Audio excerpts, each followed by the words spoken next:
Saludos amigos, espero que se encuentren muy bien. Les habla Alexis Salcedo y en este video estudiaremos. Escriba cada uno de los enunciados de la forma si P, entonces Q. Es decir, aquí tenemos P, la proposición P es el antecedente y Q el consecuente. Vamos a comenzar con el inciso A. La figura es un cuadrado solo si, fíjense bien, solo si la figura es un rectángulo. Aquí tenemos varias formas en esta tabla de expresar un condicional. P implica Q. Tenemos 12 maneras.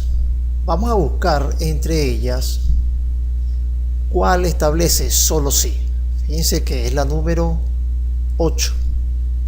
P solo si Q. Entonces vamos a identificar en este enunciado quién es la proposición P, es decir, el antecedente, y quién es Q o el consecuente. Muy bien. Entonces fíjense, dice P solo si.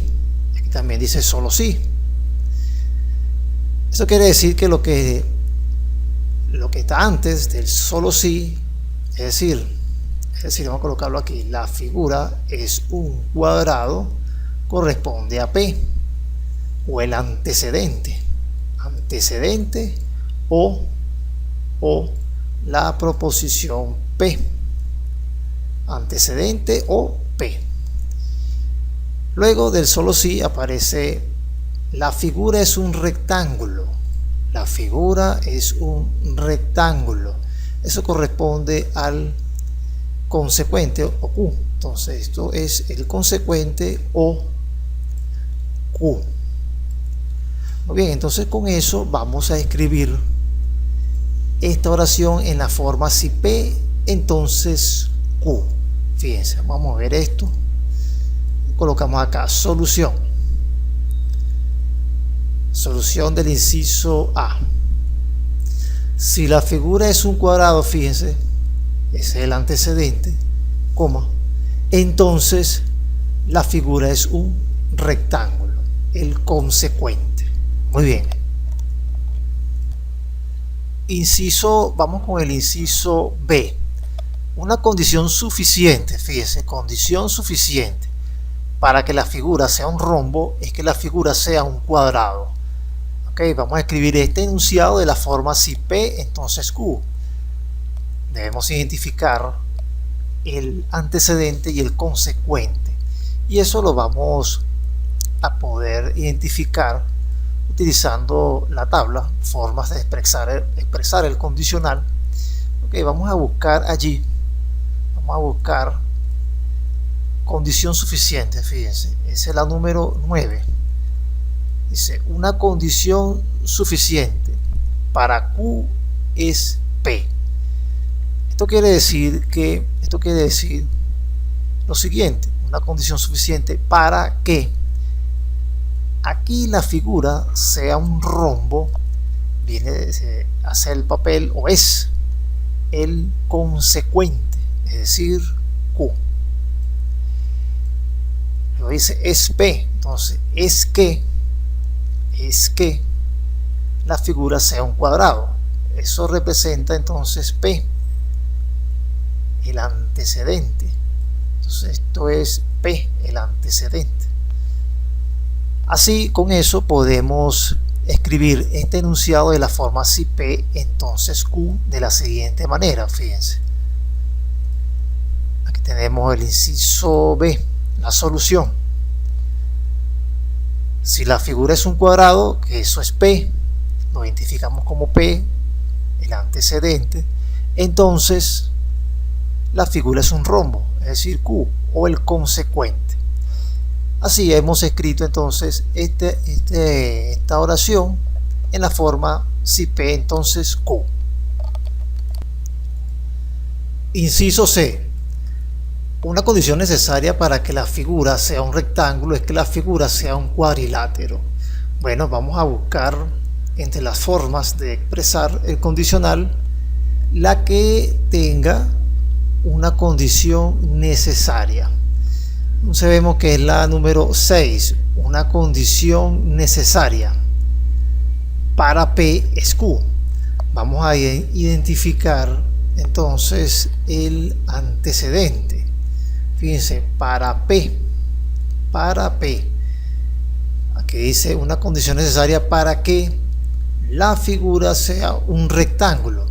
Entonces la figura sea un rectángulo, eso es el antecedente. En este caso la proposición P. Entonces una condición necesaria para P es Q. Es Q. En este caso entonces tenemos es que la figura sea un cuadrilátero.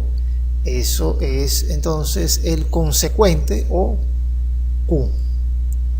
Entonces con esa identificación, esas identificaciones del antecedente y el consecuente, entonces se escribe, ¿okay?, que la solución al inciso C es la siguiente.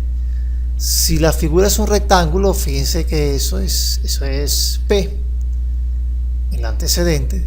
Entonces la figura es un cuadrilátero, que es el consecuente o Q. Así que hemos escrito este enunciado en la forma si P, entonces Q. Inciso D. Que la figura sea un cuadrado es una condición suficiente para que la figura sea un cuadrilátero.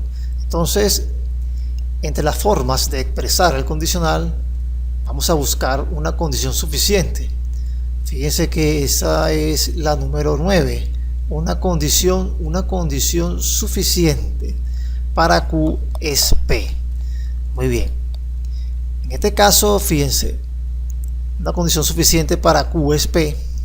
Si vamos a nuestro enunciado, una condición suficiente para que la figura sea un cuadrilátero. Esto quiere decir que la figura sea un cuadrilátero, fíjense, para Q. Para que la figura sea un cuadrilátero. Entonces, la figura sea un cuadrilátero representa al consecuente o Q, a la proposición Q.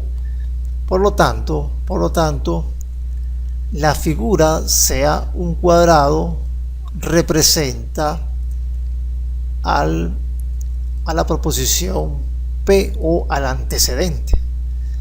Entonces con esas identificaciones procedemos a darle solución al inciso D. Al inciso D, colocarle otro color, al inciso D. Si la figura es un cuadrado, eso representa al antecedente, entonces la figura es un cuadrilátero, eso es el consecuente. Así hemos llevado o hemos escrito el enunciado del inciso D a la forma si P, entonces Q.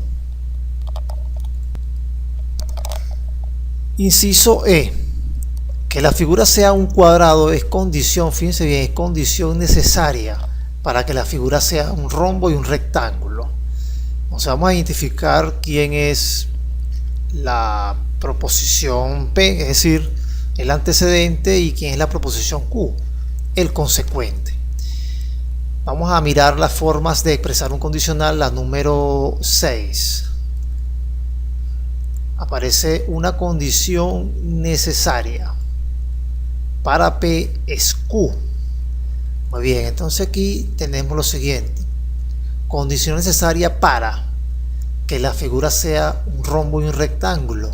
Entonces la figura sea un rombo y un rectángulo viene siendo P.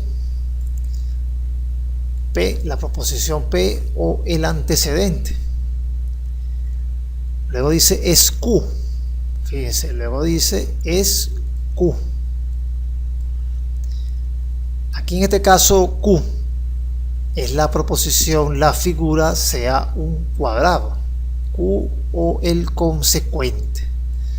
Entonces, con esas identificaciones, la solución al inciso E,